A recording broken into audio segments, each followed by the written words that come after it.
Bonjour tout le monde, alors j'espère que vous allez bien. Aujourd'hui, on va commencer une nouvelle leçon qui est les quadrilatères particuliers. Donc comme vous le savez bien, on a plusieurs quadrilatères particuliers, parmi eux le rectangle, le losange et ainsi que le carré.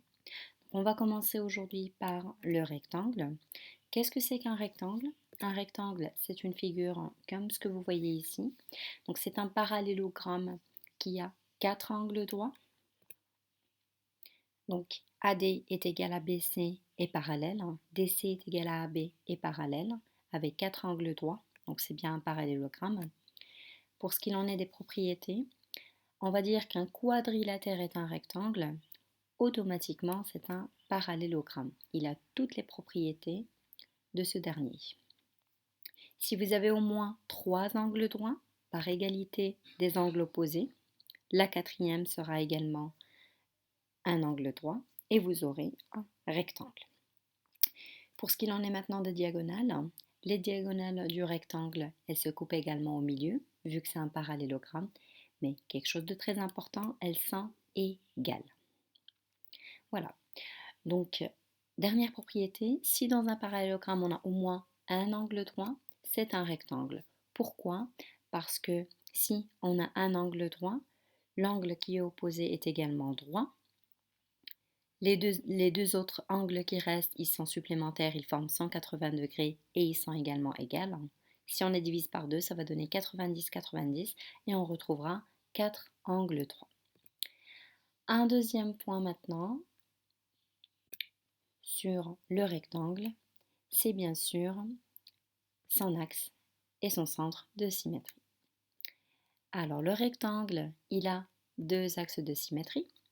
Le premier, c'est le point d'intersection des diagonales, comme ce qu'on a vu pour le parallélogramme. A est symétrique par rapport à O du point C. D, c'est le symétrique de B par rapport à O. Donc O est le centre de symétrie. Le deuxième point de symétrie, donc ça sera un axe plutôt, et ça sera deux axes, c'est les médiatrices de ces côtés. Comme vous le voyez ici dans cette figure. Un petit rappel par rapport à la médiatrice. Une médiatrice, c'est ce qui passe par le milieu et perpendiculaire. D1 passe par le milieu de DC et AB et sont perpendiculaires. D2 passe par le milieu de BC et AD et sont perpendiculaires. D1 coupe notre rectangle en deux carrés symétriques et égales. D2 également coupe notre rectangle cette fois en deux rectangles symétriques et également égales. Donc on a le centre de symétrie O et deux médiatrices D1 et D2 qui sont les axes de symétrie de notre rectangle. On passe maintenant au losange. Alors pour le losange, donc un losange, c'est ce que vous voyez ici dans cette figure. La première des choses que vous remarquez, c'est qu'il a quatre côtés égaux et en même temps, les diagonales sont perpendiculaires. Donc si un quadrilatère est un losange, forcément c'est un parallélogramme. Et aussi, si dans un quadrilatère vous avez quatre côtés égaux et qui ne forment pas d'angle droit, c'est un losange. Sinon, c'est un carré. Voilà. Les diagonales aussi, comme ce que je vous ai dit, elles se coupent en leur milieu et sont perpendiculaires. Maintenant, pour le losange, alors si deux côtés consécutifs sont de même longueur, c'est forcément un losange. Et ces deux diagonales sont perpendiculaires, c'est également un losange. On peut très bien retrouver un carré, mais vous savez très bien qu'un carré, c'est un losange à quatre angles droits. Pour le centre de symétrie du losange. Alors lui aussi, il a deux axes de symétrie. Le premier, c'est le point d'intersection des diagonales, comme vous le voyez dans la figure. Le deuxième, c'est ces deux diagonales. Voilà, donc les deux diagonales DC et DB et AC coupent notre losange en deux triangles symétriques et égales. Donc pour la première DB, elle coupe notre losange en deux triangles ADB et DBC.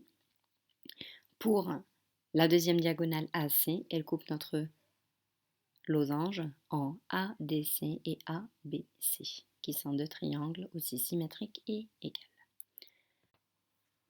Alors, pour le troisième type de quadrilatère particulier, on a bien le carré. Le carré, c'est une figure à 4 côtés égaux et à 4 angles droits. Voilà, comme ce que vous voyez ici dans la figure.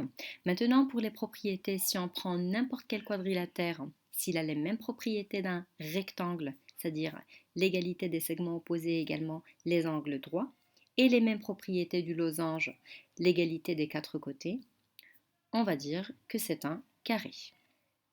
Voilà.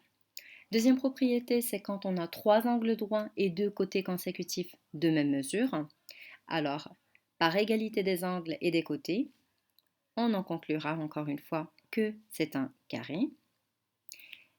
La troisième propriété, c'est que si on a cette fois 3 angles droits et des diagonales perpendiculaires, donc là, on aura presque un losange.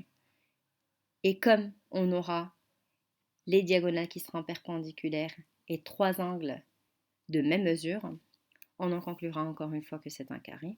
Et la dernière propriété, c'est tout simplement quand on a des diagonales de même mesure, se coupant leur milieu et 2 côtés consécutifs de même longueur, à ce moment-là, on va en conclure encore une fois que c'est un carré.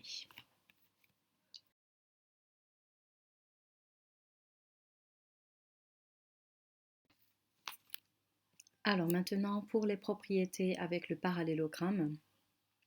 Alors, si dans un parallélogramme, on a un angle droit et 2 côtés consécutifs de même longueur, donc forcément, vu qu'il y a égalité des angles et des côtés pour le carré, donc si on a l'égalité des côtés et en même temps les angles droits partout dans le quadrilatère, on dira que c'est un carré.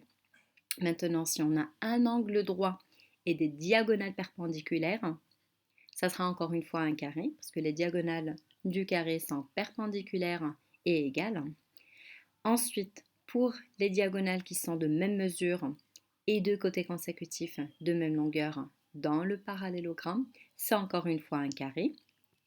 Et enfin, si les diagonales sont de même mesure et en même temps perpendiculaires, on en déduira que c'est un carré.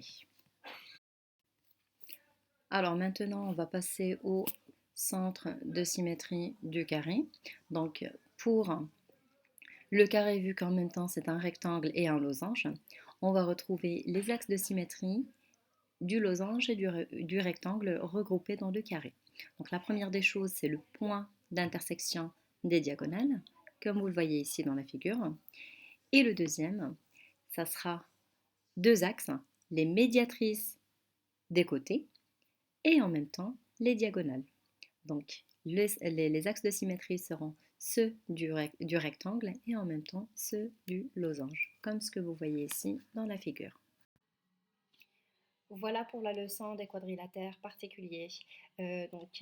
N'oubliez pas de vous abonner à ma chaîne. Et bien sûr, si jamais vous avez des questions concernant les maths, je suis là, vous avez mon mail. Voilà, je vous souhaite bon courage.